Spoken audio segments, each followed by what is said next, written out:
I thought let's keep it mama's lifestyle because I wanted to do everything around a mom's lifestyle. Like not only motherhood, I love fashion, I love lifestyle, I love fitness, beauty, everything. What was your turning point of your career? My story is that I started on the 18th or the 19th of July, and Pinwheel Project and my journey started the same time. It was their first edit. So talking about children, I just got to know that you have two children, one daughter and one son. So was it difficult for you to raise two different genders? Oh my god, don't even ask what I'm going through right now.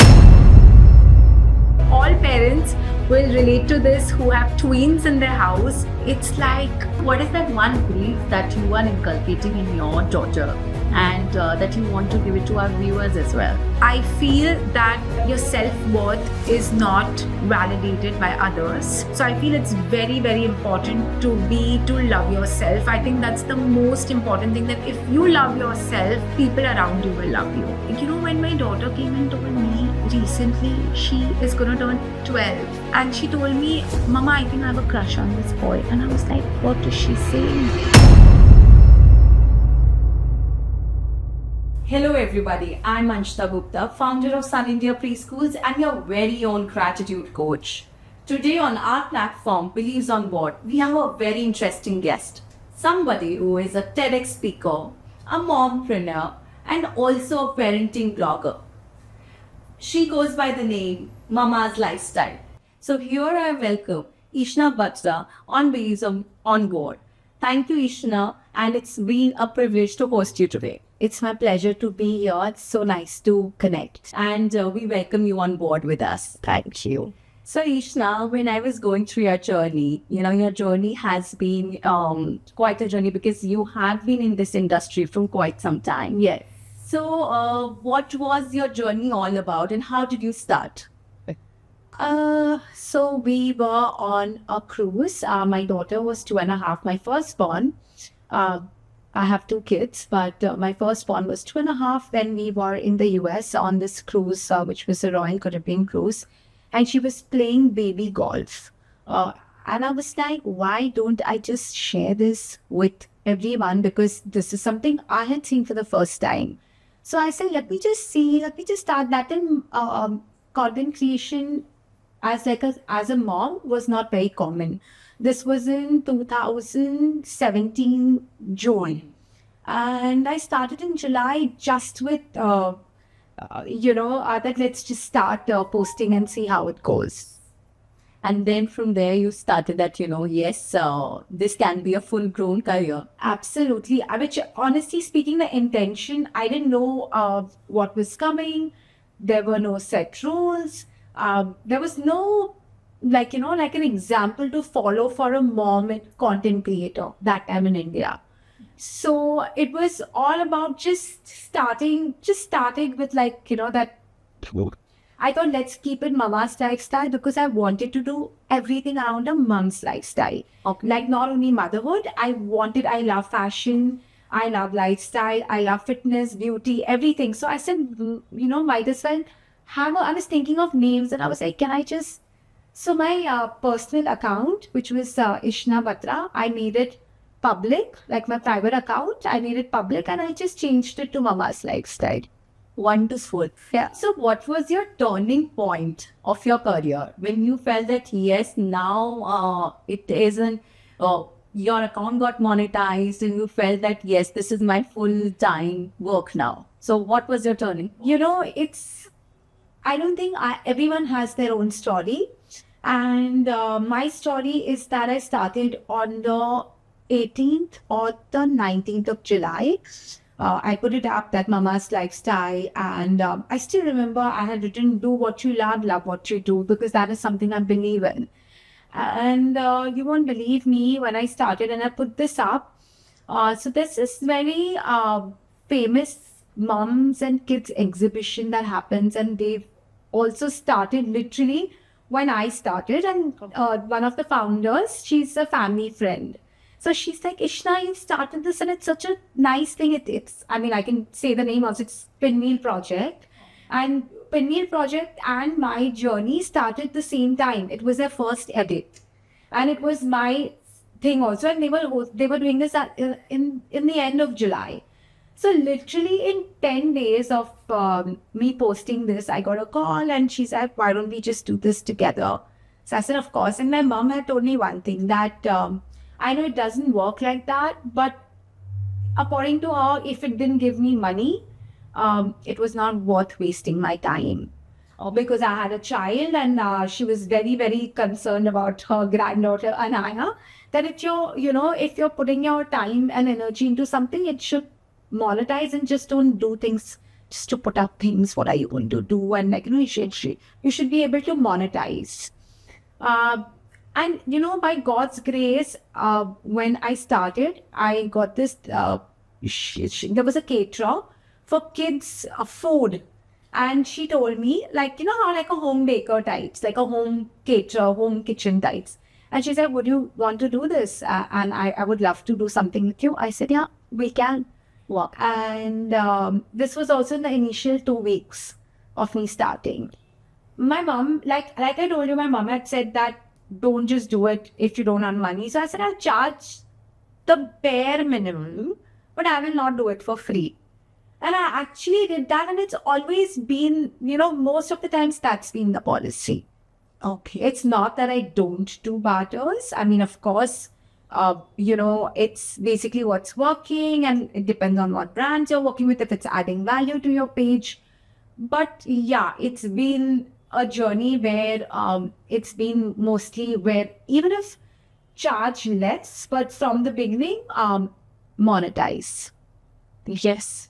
Yeah. And I think so that's what most of the influencers want, that, their accounts get monetized. Yeah. And yes, you do that step. And especially when you have kids, it should be worthwhile, right? Because obviously your attention from them also is going here. So at least you're monetizing. It's like a balance that you're creating, right? Like your kids are also watching you work, Right. where it's fruitful and where it's satisfying. And I think you set an example like that and for your children also. So true. Yeah. So talking about children, I just got to know that you have 2 children, one daughter and one son. Absolutely. So was it difficult for you to raise 2 different genders? No, not at all. But as my daughter's 11 now, oh my God, don't even ask what I'm going through right now. Like all parents will relate to this who have twins in their house. It's like it's been since she's born, and now I think that it's been so easy, I feel, Okay. when she was younger. But as girls are growing older, they need you more emotionally. You need to be more with them, and you need to listen to them and deal with the entire process. I think it's every different phase of growth has challenges and struggles, and that fun part also. But like my son is 7, my daughter's 11.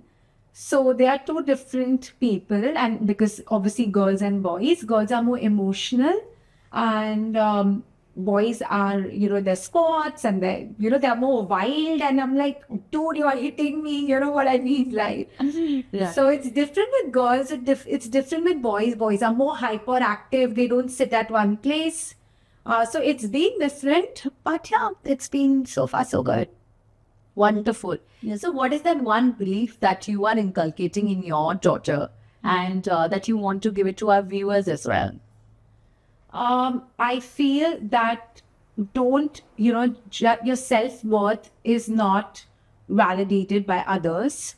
So I feel it's very, very important to love yourself. I think that's the most important thing, that if you love yourself, people around you will love you. So true. Because I feel, everything starts from us. And if our inner world, if you're loving ourselves, so of course, the people will also love, and you will radiate the same kind of energy. Absolutely. So just because I'm just giving you an example. My daughter told me yesterday that Mama, everyone loves, there's a friend of hers, and Mama, everyone loves her. Everyone is very fond of, she's the popular girl in my school, and everyone loves her, but no one loves me. It's something like that. And I told her, Anaya, your validation of being loved by just people, by just being a popular girl, doesn't mean that you are you are loved or you're not loved. It's basically you should be so grateful for all the other friends you have, your parents and stuff like that. So basically, they shouldn't have that complex. Yeah. That today, and things are changing. Kids are having, when my daughter came and told me recently she is going to turn 12. And she told me, Mama, I think I have a crush on this boy. And I'm just like, what is she saying? Because we never had this in our times. But I think it's so important to, be an evolving mom or like an evolving woman where we have to understand that things are changing and it's okay and it's normal, to take things. And it's so good that to have an open communication and to tell your mom, things about it. And I told her, and I think it's your age to study and do more sports and be a happy, child like that, then think about all this. Yes. But that's so, you have raised your daughter well that, she's coming and telling you the truth and being vulnerable in front of you. Yeah. So you've always, so I believe if a child is coming and speaking up to you, of course, it's a parent's duty, when you're giving that space where the child can come and talk to you. Yeah. And that's what you did it. Yeah. And yes, that's how your parenting really reflects that you've given that space to your daughter. Yeah, I absolutely, because, honestly speaking, this is the way I have grown up as. Like my mom, she has been my best friend. Like I have a sister. So for me and my sister, our mom is our world and she's like a best friend. Like I think my mom knew about my relationships and my boyfriends and my everything. So I feel this is something I want my daughter also to come and share with me because I can guide her better that what's good for her and maybe what's not. And yes, that's what you did it as a guide. A parent is a guide and a mentor, and that's what you did it, that you told her that it's time for study sports. But at least, she could come and speak to you. Yeah. So I definitely respect her feelings, and it's so normal to have crushes at this age. I mean, there's nothing, to be ashamed or to be scared or to be afraid of, But it's nice to have an open communication with your child so that you can obviously guide your child. yes, truly. And, on my daily basis, I meet so many parents, and that is what I tell. That, you should be a parent, but of course have that space, give that space to your child where the child can come and communicate with you openly. Yeah. Even the worst of things. Yeah. Because if a child can come to a parent and talk about anything, then the child will not go to the world and speak. Exactly. The child. So I think helicopter parenting, I don't know if it works or like that's another topic altogether. But I think it's very important to have that relation with your kids nowadays. You can't, like one day, what did my daughter tell me? You're going to be shocked. What did she tell me? She told me, Mom, you're very controlling. You're very controlling. Like, I'm like, Anaya, I'm the most chilled mom you can have. And then she's saying very controlling. So I like to just take it very easy, listen to her, hear her out. Because if I'm saying, no, Anaya, do this, do that, so I become very controlling like that. Yes. And when the child comes and speaks to you, we also get to know a lot about their inner world. Yeah. Like you just told that, she was self-doubting herself. Yeah. She was self-doubting her worth. Yeah. So, of course, there you can be a guide and, tell her better that, because she could come and tell you the truth. Yeah. Otherwise, you won't have got to know. Exactly. So, what is the difference when it comes to the belief system of your son? So, how are you adding that, and what are you inculcating that one belief that, that your son is actually learning every day because of you? I think, with boys, it's so important to teach them to be kind because I keep telling him that be very gentle to your friends around you. And, it's not good to, because there are times when I have got complaints 1-2 times very unintentionally. How these boys can get a little rough or, how basically everyone is your friend. Don't exclude anyone. Just, it's such a bad feeling for a child if a child is excluded. Right. So I feel being inclusive, being kind to others, and being gentle to your people and respect is something that I absolutely tell him that this is non-negotiable, and we need to I live with my in-laws, and sometimes I'm like with your grandparents also, that you have to listen to them. Of course, it's the generation gap or whatever it is, but I think that respect, that thing of being kind to people around you and being gentle, because see, they are also going to grow up and have a girl or whatever. So I think these values and these things, if they are inculcated when they are young, I think it goes a long way. So true. And his boys are very kinesthetic. Yeah, they need movement. Yeah. So, how do you inculcate these beliefs with your son that time? Because they cannot sit at one place and listen. So, how are you inculcating all of that? I give him, so basically I tell him there are conditions that I have to apply on him. I'm like, if you do this, then mama is going to get you this football. If you do this, we are going to go here. You understand? What do I do? You know what I mean, right? But little, you have to be friends with your kids, but also you have to be a parent. So there are times when you look in their eyes, you have eye contact, and then you talk to them, you tell them, listen, you need to do, you cannot be doing this, you need, because that little firmness is also very, very important. And I believe in this. Yeah. When I educate the parents, I generally tell this that, positive parenting doesn't mean that you're not firm with your child. Yeah. You need to set boundaries with them. This is, if me and my husband have a fight, sometimes it's only about this. Because he's so lenient with my daughter, and I am the bad cop of the house. So, but one parent has the good cop. Yeah, but one parent has to, right, for their good. So true. So yeah, Wonderful. So, your blog is also about luxury. So, when it comes to kids, because you post a lot about luxury things and also travel, how do you keep grounded, your kids grounded when it comes to all of these topics? So honestly, I won't tell them that you have to wear this, you have to do this, you have to, wear this to look in a certain way or things like that. It's just very normal and natural. And in fact, I don't even encourage them, something which is, I give them a budget, even if when we are traveling, okay? I tell them that this is the amount. And I told my daughter also a couple of days ago, she wanted to buy something, how these girls and twins are. So she wanted to buy some lip gloss or, something. And I told her, Anaya, you just bought something a week ago. So for 1 month now, you cannot buy anything. Because there has to be, if I just allow her, and if I do it every week, I'll give her that you have all the budget, go splurge yourself. That cannot work. And as a child, even I still remember, I wanted my perfume. I can never forget this. And I was howling and I was crying that I want this. And my parents didn't let me.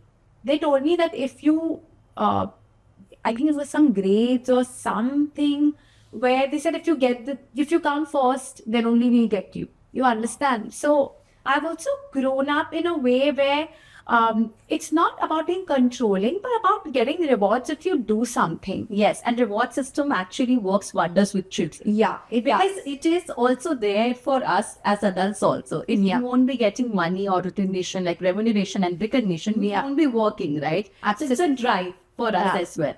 And that's what it's important that children also understand that there are no financials in life. Absolutely. And when it comes to keeping them grounded, so my father-in-law is too much into, he's very spiritual. So basically he goes to mandirs and all very, very often.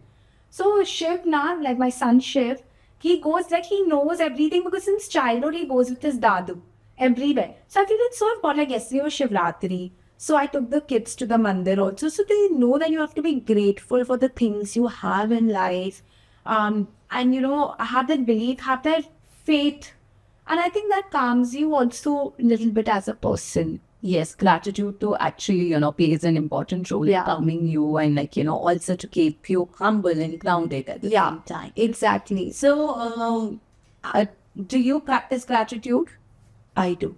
I really do. I mean, I don't, honestly speaking, not that I write a journal every day, Okay. but I'm saying this, but yeah, like I'm always thankful. Like whenever I go, every single night before I go to bed, I always thank God for everything. Basically, I just say that I'm thankful, and whenever, even if I'm praying, it's like always that I'm grateful to whatever I have. So yeah, I just feel when you are so grateful, automatically you receive more, I feel. Yes. That's an energy again. Yeah. So when we are grateful, we attract good things in our life. Yeah. So we are, being grateful to our universe or to our God Yeah. that, whatever they have given Yeah. to us. And if we are giving thank yous, so Yeah. of course, more and more things, more better things come in our lives. I agree with you. I absolutely agree with you. And this is something I always tell my kids also, that, when you're sleeping, before sleeping. So we have this thing, I told my daughter yesterday also, and I say these affirmations because last night only was that talk about doubting your self-worth. So I told her, Anaya, say this, that I love myself, people love me, I am confident. So just say this before you go to bed, so that it's inculcated in you, and be grateful for everything that you have, So true. And so when it comes to kids, of course, that you told that, you're doing that with your daughter. And of course, you are educating her about positive affirmations, these positive statements that actually makes a lot of changes in your subconscious mind. Absolutely. So how do you do it with your son? I think he is still 7. So, he's never come and told me these things. Okay. So maybe I think he's too small to actually, get there or, touch this topic. Basically, he's too, how these boys are, especially, Mama, this ball, this football, and this going here, there. So, with him, it's not been what it's been with her. So that's what the difference is between a girl and a boy. Okay. Yeah. Yeah. So let's come to more fun and now. I was watching some videos of you, Shakit, and what got my attention was the one reel that you have created about being a Sindhi and wearing gold. Okay. So I want to know what belief system, because we all get our belief system not just from our parents, but also from our religion and also from our caste. Right. But what is that one belief that you really resonate with? That yes, me being a Sindhi, I have got this belief from being a Sindhi. Oh wow, how lovely. So Sindhis love gold. They are flashy people, sorry to say, but in a good way. Sindhis are hustlers, as you know. You'll always see most of the Sindhis are business people. They love doing business. They are very money. They love to earn money. They are workaholics, most of them. It's not about generalizing here, but everyone is, for that matter. But I just feel one value system as a Sindhi that I'm proud of is what you're trying to say. Yes. I think that only that I just love to work hard, play harder. Oh, wow. Yeah. Work hard and play harder, party harder, kind of a thing. Wonderful. And in my life also, I've worked with a lot of Sindhis. And trust me, I have seen them as the most hardworking.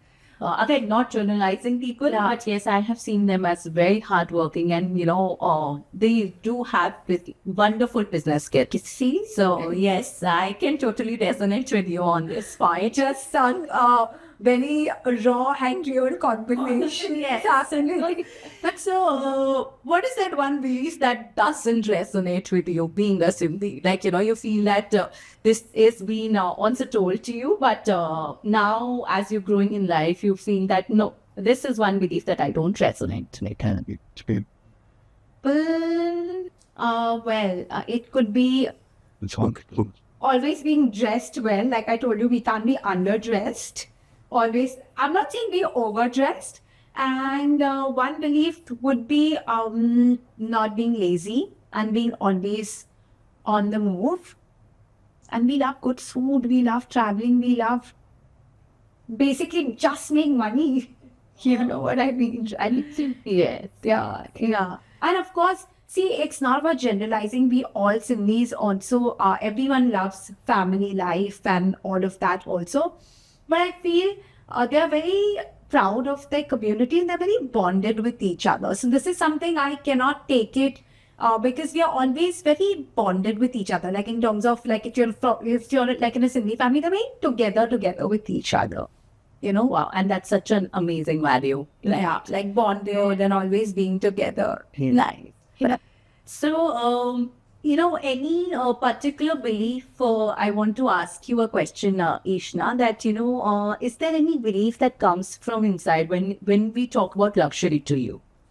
Because you talk a lot about luxury items, luxury things. Right. So, from where did it come in your mind that no, I really love luxury and I want to have more luxurious items. So, what is that one belief that You know what? This is something I feel it just comes naturally. I feel it's not that I wanted this, I wanted that. It just came in me. And for me, if you say today in 2026, your luxury is your peace. There's nothing more luxurious than that. You can have 100 bags. You can have the Birkins, which you don't get easily, and it's very difficult to get.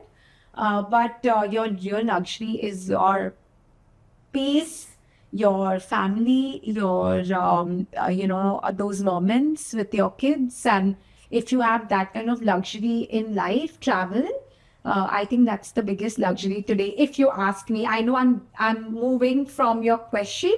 no, but this is such a wonderful insight that of course peace is the new luxury. Yeah, it's the new flex. And it's the new flex. Yeah. And a person like for me as well, I can so resonate with it because I feel if I'm peaceful, I have everything. Yeah, And I'm so content. exactly. I feel the same. So I just feel today, in this society that we live in, and like these society norms, or she doesn't have a Birkin and she has a Birkin, but it doesn't bother me because I feel my peace is, and my happiness and my luxury is something else. Like I told you that a person can have 10, 20, 30 Birkins, but if that person doesn't have peace, is it worth it? It is not. It's not luxury, right? Yeah, it's not luxury because everything comes. Luxury is not loud, I feel. And I've just, we all evolved with years, but I feel, luxury is something very understated also. Okay. Yeah, like it doesn't need to be loud. So, Yeah. So, Ishna, I wanted to ask, as you are multifaceted and as a mom, as a working person, how do you manage everything? And how do you get time for all of it? I'm going to be honest that it's not so easy. I think a working mom can understand a working one. I just feel like, for instance, we are on this podcast right now, and what's going on in my head is that I have to pick up my son at 3:15 from his school. So I like to balance it because the happiness and the satisfaction you get by working on what you love to do and being a parent at the same time and juggling between these roles is something, it's sometimes difficult to strike a balance, but you cover it up. Like I'll just give you an example. Today, if I have something and I'm busy and I'm not being able to give that time to my child, but I make sure that on the weekend I will take time off from my work and I'll give that to my child. It's not because it's my responsibility. Of course, that is one thing. But the second thing is that satisfaction. If that satisfaction doesn't happen and it's only happening one way, then it's not fun. I feel like that. Everyone has a different viewpoint to things. Guilt does come in play. Like, I know you were going to ask me this question. The warm guilt, the famous warm guilt. So I used to be very guilty before, but now, honestly speaking, things have changed because I feel that if your kids are seeing you hustle, struggle, um, working, so they also inculcate these values in them, and they know that you just don't get things so easy in life.